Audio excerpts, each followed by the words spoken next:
Hello दोस्तों, आप कैसे हैं।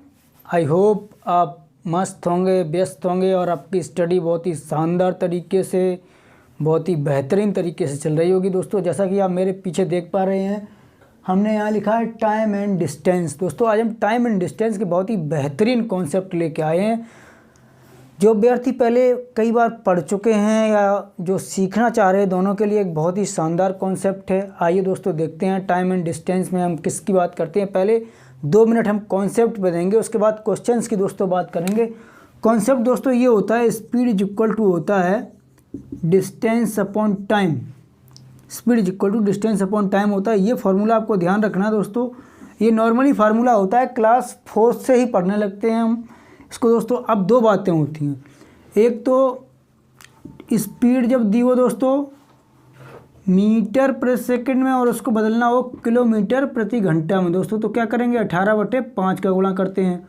और जब किलोमीटर प्रति घंटा में दी हो चाल स्पीड और इसको बदलना हो मीटर प्रति सेकंड में, तो दोस्तों यहाँ करते हैं 5/18 का गुणा करते हैं दोस्तों। आपने ये दोस्तों 2 बातें जानी। आइए अब देखते हैं, क्वेश्चंस पर चलते हैं दोस्तों। क्वेश्चंस को कैसे सॉल्व करेंगे, तो दोस्तों ये हम टाइप फर्स्ट के तौर पर क्वेश्चन लेके आए हैं। इसमें हम टाइप 8 लाएंगे दोस्तों। इसमें 8 प्रकार के सवाल बनेंगे दोस्तों, हम उनको सॉल्व करेंगे। आज हम टाइप फर्स्ट देखते हैं। ये बहुत ही बेहतरीन क्वेश्चन होते हैं। ऐसे क्वेश्चंस को लगाने में बहुत टाइम लगता है दोस्तों।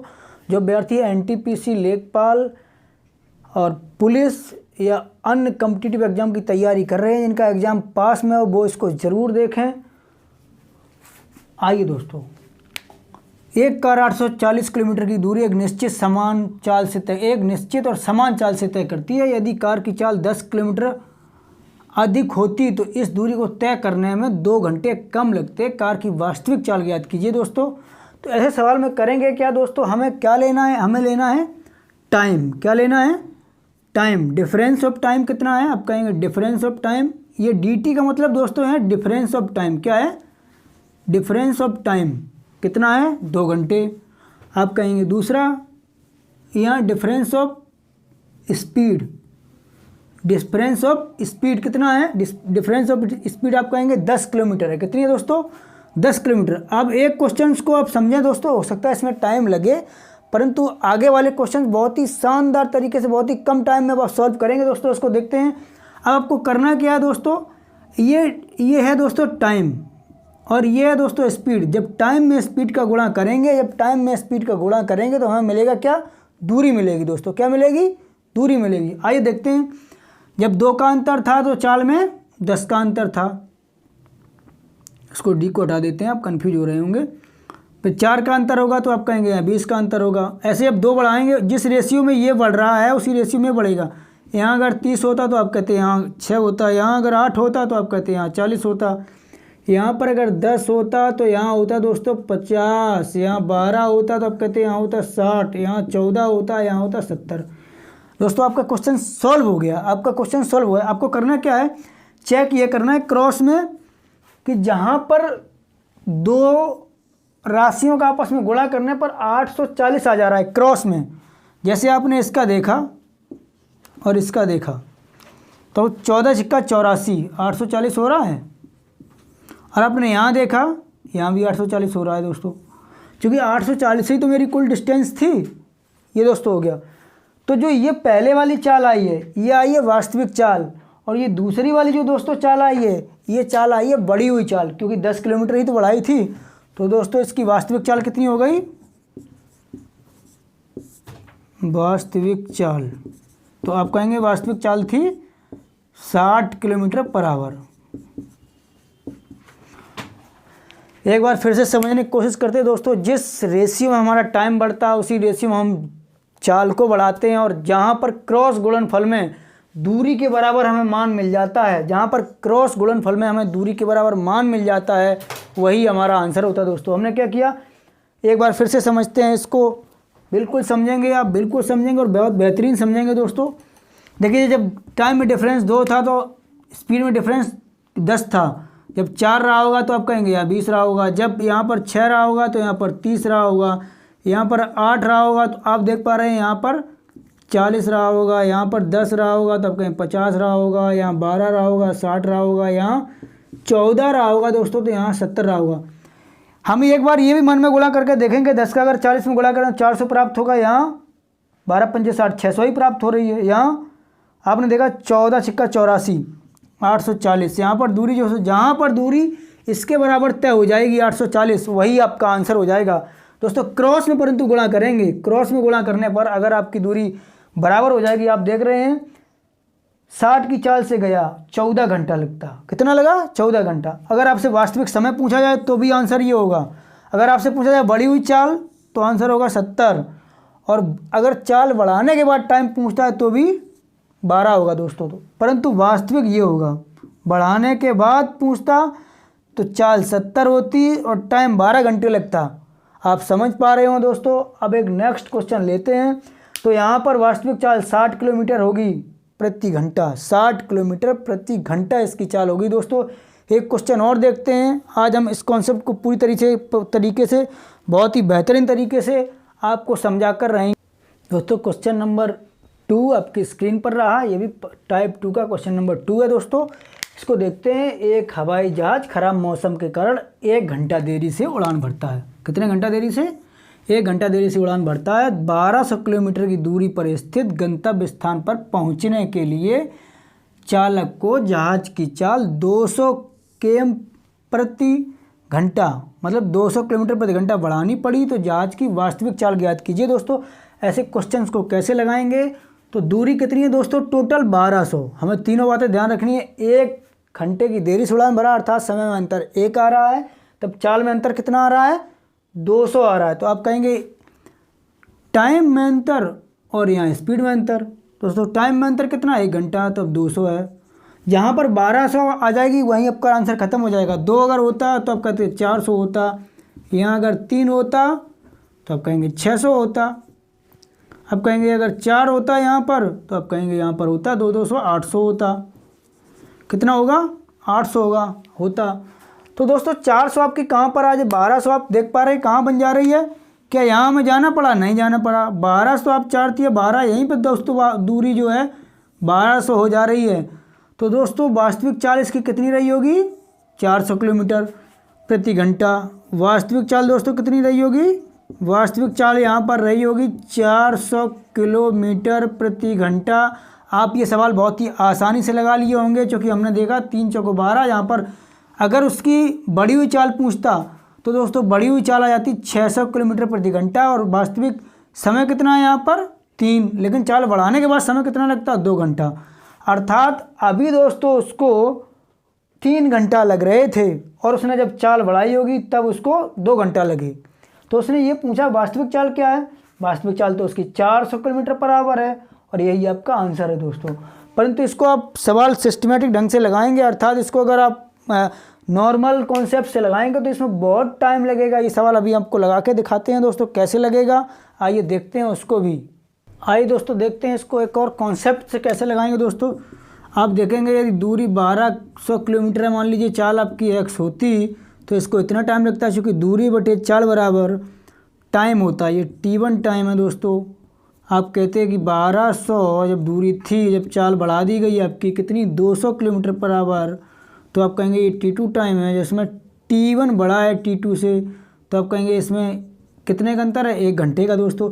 अब आप यहाँ 1200 कॉमन कर लीजिए, तो आप कहेंगे x + 200 होगा, और माइनस यहाँ पर x हो जाएगा बटे x² + 200x हो जाएगा, और यहाँ पर आएगा 1। अब इसका आप यहाँ मल्टीप्लाई कर दीजिए। इसका आप देख रहे हैं आपस में माइनस साइन है, यहाँ प्लस है, कट जाएंगे ये दोनों नंबर। आप कहेंगे 1200 बराबर होगा x² + 200x। आप इसको जब सॉल्व करेंगे दोस्तों तो x² + 200x माइनस यहाँ जब इसका दोस्तों गुणा हो जाएगा, चूँकि यहाँ 200 और बचा हुआ है, तो 12 दूनी 24 पे 4 जीरो कितने होंगे? 12 दूनी 24 पे होंगे 4 जीरो। अब आप क्या करेंगे? अब आप तोड़ेंगे द्विघात समीकरण। ये क्वाड्रेटिक इक्वेशन दोस्तों बन गया। कुछ अभ्यर्थी ऐसे होंगे इसको तोड़ने में ही बहुत टाइम लगा देंगे। तब तक हम इस सवाल को अपने तरीके से शायद 4 या 5 बार लगा चुके होंगे दोस्तों। तो इसका जब क्वाड्रेटिक इक्वेशन तोड़ेंगे तो आप कहेंगे कितना अंतर आ रहा है, यहाँ अंतर आना चाहिए 200 का, x² प्लस आप कहेंगे 4 6 जा होता है, 4 6 जा, तो 600x माइनस 400x माइनस आप देखेंगे ये आएगा साथियों। तो आप यहाँ पर x माइनस 400 पाएंगे, जबकि दूसरे कोष्टक में होगा x प्लस 600 होगा बराबर 0 होगा, x बराबर 400, चूँकि ये वैल्यू माइनस में आएगी दोस्तों, यही आपका आंसर होगा। क्या दोस्तों आप ऐसे ही सवाल लगाएंगे इस क्वेश्चन को? क्या ऐसे इस सवाल को आप ऐसे ही परीक्षा में लगा पाएंगे? ये बहुत टाइम लेगा और इतना शायद रफ वर्क करने के लिए आपके पास पेपर भी कम पड़ जाएगा। तो दोस्तों इस सवाल को हमने अभी देखा था, बल्कि हमने जब देखा था एक बार फिर से देखते हैं इस क्वेश्चन को समझने की, फिर से कोशिश करते हैं। मैंने कहा जब टाइम t था तो स्पीड ये थी, 1 घंटे अंतर, तो यहाँ पर 200 का अंतर आ रहा था। जब 2 घंटे अंतर तो यहाँ पर 400 का अंतर आ रहा था। टाइम जैसे बढ़ाएंगे वैसे यही बढ़ेगा। तो आप देख पा रहे क्रॉस में जब दूरी इन दोनों, चूँकि ये टाइम है और ये स्पीड है, और टाइम इंटू स्पीड क्या होता है, डी के बराबर होता है, डिस्टेंस के बराबर होता है। टाइम आपका है 3 घंटे और डिस्टेंस है वो चाल है 400। जब इन दोनों का गुणनफल दोस्तों, क्रॉस का गुणनफल किसके बराबर आ जाए, 1200 के बराबर आ जाए, तो समझ लेना दोस्तों वही आंसर है। ये आपकी वास्तविक चाल है और ये वास्तविक समय है। कुछ भी पूछा जाए दोनों आंसर एक साथ। यदि आपसे पूछा जाए बढ़ी हुई चाल तो 200 बढ़ाने के बाद 600 रही होगी, तो ये बढ़ी हुई दोस्तों चाल आ गई। क्या आ गई? ये बढ़ी हुई चाल आ गई, और ये बढ़ी हुई चाल से लगने वाला समय आ गया दोस्तों। तो इसका आंसर होगा 400। कितना होगा? 400। ये आप सवाल देख रहे हैं और इससे कंपेयरिंग कीजिए कितना छोटा दोस्तों। एक क्वेश्चन और देखते हैं, आप समझ गए होंगे दोस्तों बिल्कुल अच्छे तरीके से। तो दोस्तों ये क्वेश्चन रहा 3 आपकी स्क्रीन पर। एक हवाई जहाज खराब मौसम के कारण आधा घंटा देरी से उड़ान भरता है। 1500 किलोमीटर की दूरी पर स्थित किसी गंतव्य स्थान पर पहुंचने के लिए चालक को 250 किलोमीटर अपनी चाल बढ़ानी पड़ती है। तो जहाज की वास्तविक चाल ज्ञात कीजिए। दोस्तों क्या आप इसको कॉन्सेप्ट से लगाएंगे या हमारी ट्रिक से लगाएंगे? दोस्तों यदि आप ट्रिक से लगाएंगे तो आप कहेंगे सर यहाँ पर टाइम का डिफरेंस और यहाँ स्पीड का डिफरेंस, तो मेरे पास आ जाएगी डिस्टेंस आ जाएगी। दोस्तों टाइम का डिफरेंस जब आधा है तो आपके स्पीड का डिफरेंस कितना आ रहा है? आपको आप देख रहे हैं स्पीड का डिफरेंस आ रहा है 250। कितना आ रहा है? 250 आ रहा है, 250 आ रहा है। हमें करना क्या है, ये दूरी देखनी है। जब मेरी दूरी क्रॉस में गुणा करने पर 1500 आ जाएगी, वहीं मेरा सवाल समाप्त हो जाएगा दोस्तों। जब टाइम में डिफरेंस आधे घंटे का है दोस्तों, तब स्पीड में डिफरेंस कितने का आ रहा है? 250 का। आप कहेंगे सर 1 घंटे का होगा, तो आप कहेंगे 500 का आ जाएगा। आप कहेंगे सर अगर 1.5 घंटे का डिफरेंस आधा इसको बढ़ाएंगे और 250 इसको बढ़ाएंगे, यदि ये 1.5 घंटे का डिफरेंस होता तो आप कहते सर यहाँ 750 आता। क्या क्रॉस गुणा करने पर 1500 मिल रहा है? नहीं मिल रहा है। आप कहेंगे सर अगर यहाँ 2 घंटे का डिफरेंस होता तो टाइम में 2 घंटे का डिफरेंस होने से स्पीड में डिफरेंस होता 1000 का। अब आप देख पा रहे हैं इन दोनों का जब आपस में हम गुणा कर रहे हैं दोस्तों, तो आप पा रहे हैं 750 दूना 1500। और जब मैंने कहा इन दोनों का गुणा करने पर दूरी के बराबर वैल्यू में प्राप्त हो जाती है, चूँकि ये टाइम है और ये स्पीड है। टाइम और स्पीड का गुणा करने से क्रॉस में, बशर्ते कैसे, क्रॉस में गुणा करने पर अगर दूरी मिल जाए तो वही आपका आंसर होगा। अर्थात यहाँ पर वास्तविक चाल क्या होगी दोस्तों? वास्तविक चाल आपकी होगी 750 किलोमीटर प्रति घंटा। और आपसे पूछा जाता है वास्तविक समय कितना लगेगा, तो आप कहते सर 2 आवर मुझे टाइम लगेगा। दोस्तों आप समझ पाए होंगे, हम एक बार फिर से समझाने की कोशिश कर रहे हैं। हमें 3 चीज़ें लिखनी होती हैं। एक बार हमें टाइम लिखना है, एक बार स्पीड लिखनी है और डिस्टेंस को तय करके यहाँ लिख लेना है। दोस्तों आप देख रहे हैं डिस्टेंस कितनी है? 1500 किलोमीटर। आपने 1500 यहाँ लिखा। मैंने कहा जब क्रॉस गुणा करने से मुझे 1500 प्राप्त हो जाएगा और वहीं पर हम लिखना समाप्त कर देंगे। फिर से देखते हैं दोस्तों, एक बार हम फिर समझाने की कोशिश करते हैं आपको। आपने देखा कि जब टाइम में डिफरेंस आधे घंटे का था तो स्पीड में डिफरेंस दोस्तों कितने का आ रहा था? 250 का। अब कहेंगे सर आधा इसको बढ़ाएंगे तो ये हो जाएगा और यहाँ पर हो जाएगा 500। अब कहेंगे सर इसको 1.5 कर दीजिए, 1.5 का मतलब 3/2 होता है और ये हो जाएगी 750। क्या क्रॉस के गुणा करने पर 1500 आ रहा है? नहीं आ रहा है। सर कहेंगे आधा इसको फिर बढ़ाइए, 1.5 में अगर आधा जोड़ेंगे 2 हो जाएगा, यहाँ आप 250 जोड़ेंगे तो आप पाएंगे 1000 किलोमीटर प्रति घंटा हो जाएगी। दोस्तों आप देख रहे हैं इन दोनों को गुणा करने पर, चूंकि मुझे मालूम होता है 750 दूना 1500 होता है, जब ये दूरी दोनों के गुणनफल में आ जाए तो वहीं आपका आंसर हो जाएगा, अर्थात वास्तविक चाल होगी 750 किलोमीटर प्रति घंटा। कितनी होगी? वास्तविक समय 2 घंटे होता है दोस्तों। एक क्वेश्चन और देखते हैं दोस्तों, कॉन्सेप्ट आपका बहुत ही शानदार साथियों। 2 और क्वेश्चन देखते हैं। यदि किसी सवारी गाड़ी की चाल समान चाल से बढ़ा दी जाए, सवारी गाड़ी की चाल समान चाल से बढ़ा दी जाए तो 360 किलोमीटर की दूरी तय करने में 3 घंटे कम लगते हैं। दोस्तों एक क्वेश्चन नंबर 5 देखते हैं। क्वेश्चन नंबर 4 में कुछ डाउट लग रहा है, इसको आप पढ़िए तब तक। 600 किलोमीटर की दूरी की एक उड़ान में एक वायुयान को मौसम खराब होने के कारण अपनी औसत गति 400 किलोमीटर प्रति घंटा कम करनी पड़ती है, जब जिसके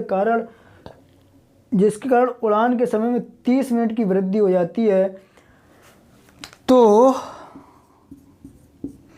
उड़ान में लगने वाला वास्तविक समय ज्ञात करना है। उड़ान में लगने वाला वास्तविक समय बताना है आपको, वास्तविक समय ज्ञात करना है। तो दोस्तों आप देख पा रहे हैं ये क्वेश्चन ऐसा क्वेश्चन है जिसमें उड़ान के समय में वृद्धि हो रही है, अर्थात चाल कम करनी पड़ रही है, जबकि अभी तक जितने हमने क्वेश्चन दोस्तों देखे हैं उन सभी में चाल बढ़ाने से समय कम हो रहा था, जबकि यहाँ पर उल्टा हो रहा है दोस्तों। इसको भी देखते हैं, इसको कैसे करते हैं। आइए दोस्तों देखते हैं क्वेश्चन नंबर पहले 4 को देखते हैं। इसमें 10 किलोमीटर दोस्तों थोड़ा गलती थी, इसको हमने संभाला। अब हमें करना क्या है, जब दोस्तों टाइम में डिफरेंस 3 घंटे आ रहा है, टाइम में दोस्तों वही दोनों काम करने हैं, हमें दूरी देखनी है कितनी है। डी बराबर दोस्तों आप लिखेंगे 360 और क्या लिखना है, पहले लिखना है आपको टाइम और यहाँ लिखना है एस का मतलब स्पीड में कितना डिफरेंस है, 10 का डिफरेंस है। जब टाइम में कितना डिफरेंस है, 3 का, तो टाइम आप 3 बढ़ाते चलिए दोस्तों।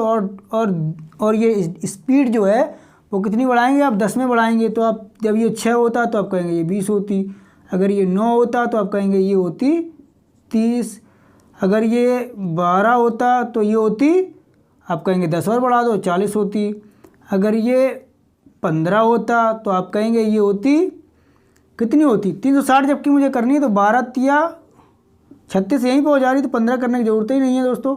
आप देख पा रहे हैं 12 तिया 36 यहाँ पर हो रही है, ये हो रही है दोस्तों। उसने चाल अपनी कम की है, क्या की है, उसने अपनी चाल कम की है दोस्तों। आप यहाँ पर देख पा रहे हैं यहाँ पर आप देख पा रहे हैं 9 चौको 36, दोनों में आंसर कितना आ रहा है, 360 आ रहा है। इसका मतलब आंसर यहीं तक जाएगा दोस्तों। अब हमें करना क्या है, यहाँ ये देखना चाल बढ़ाई या घटाई। अगर चाल बढ़ाई तो पहले वाली वास्तविक हो जाएगी, दूसरी भी बढ़ी हुई आ जाएगी। चाल उसने बढ़ाई है दोस्तों, तो वास्तविक चाल क्या होगी, वास्तविक चाल दोस्तों क्या होगी, 30 किलोमीटर पर आवर। कितनी होगी, 30 किलोमीटर पर आवर। जबकि वास्तविक समय कितना होगा, अब कहेंगे वास्तविक समय जो दोस्तों है वो होगा 12 आवर। कितना होगा, 12 आवर होगा, 12 घंटे होगा दोस्तों। ऐसे क्वेश्चन नंबर 6 देखते हैं। आइए इसको भी देखते हैं ये कैसे लगता है दोस्तों। तो यहाँ 6000 किलोमीटर की दूरी दी, आप 6000 यहाँ लिखेंगे दोस्तों, ये डी है।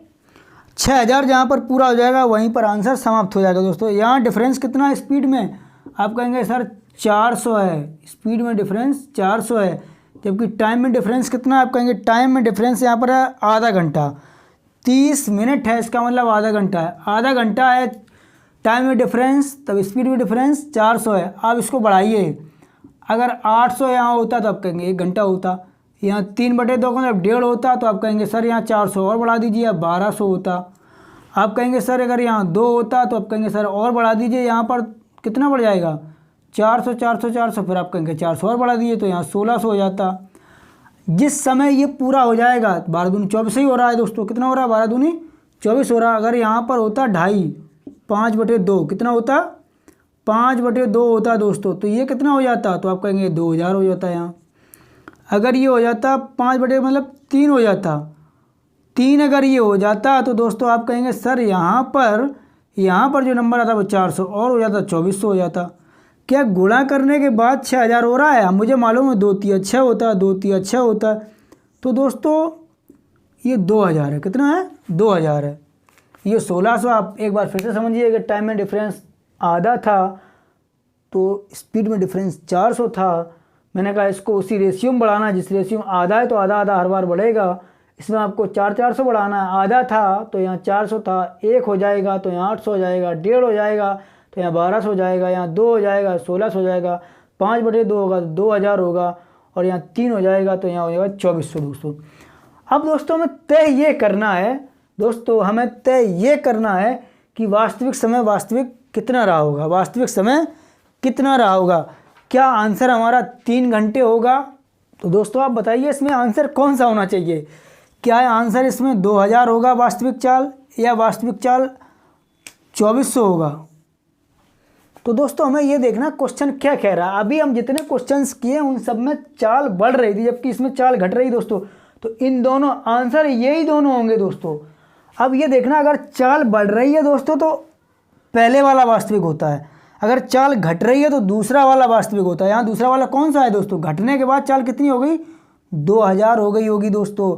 तो इसका मतलब पहले उसकी चाल 2400 रही होगी, और 2400 के अकॉर्डिंग इसमें वास्तविक टाइम क्या रहा होगा। आप कहेंगे सर अगर चाल पहले 2400 रही होगी तो टाइम यहाँ पर 5/2 घंटे लगता, अर्थात यही पूछा है कि वास्तविक समय क्या होगा। तो आप कहेंगे वास्तविक समय जो होगा सर वो होगा 5/2 घंटे। अगर ये दोस्तों क्वेश्चन चाल बढ़ाने वाला होता तो आंसर ये नीचे वाला आता, क्योंकि चाल बढ़ने के बाद ये हो जाती और वास्तविक चाल पहले वाली रहती। जबकि यहाँ चाल घट रही है तो इसका मतलब कम वाली चाल रही होगी। कौन सी रही होगी, कम वाली चाल रही होगी, अर्थात पहले 2400 रही हो, जब 400 घटा दी तो वो 2000 रही होगी। तो दोस्तों इसी प्रकार हम कह सकते हैं कि जब चाल घट जाती है, कम हो जाती है, तो आंसर जो होता है पहले वाला होता है, और जब चाल बढ़ जाती है तो आंसर बाद वाला होता है दोस्तों। आप इस कॉन्सेप्ट को बहुत अच्छे तरीके से समझे होंगे दोस्तों। हमें ये बिल्कुल फ़र्क नहीं पड़ता इस वीडियो को कितने लोग देखेंगे, परंतु हमने इसमें अपना 100% देने की कोशिश की। और ये बहुत बड़े बड़े क्वेश्चन होते हैं दोस्तों, इनको हमने बहुत ही आसानी से सॉल्व करने की कोशिश की दोस्तों। हम एक और नया कॉन्सेप्ट लेके आएंगे। अभी तो इसमें टाइम एंड डिस्टेंस में कॉन्सेप्ट नंबर 1 है दोस्तों, अब कॉन्सेप्ट नंबर 2, 3, 4, 5 लेके आएंगे, और इसी प्रकार आपको हम बेहतर कॉन्सेप्ट बताएंगे, बहुत ही बेहतर सवाल लेके आएंगे दोस्तों। ये जितने भी क्वेश्चंस दोस्तों बताए हैं ये बहुत ही बेहतरीन सवाल हैं, परीक्षाओं में इनमें बहुत टाइम लगाते हैं एस्पिरेंट्स। यदि दोस्तों आपको हमारा वीडियो या चैनल पसंद आया हो तो चैनल को लाइक करें, सब्सक्राइब करें, शेयर करें। ओके दोस्तों, मिलते हैं एक नए वीडियो के साथ। Bye bye.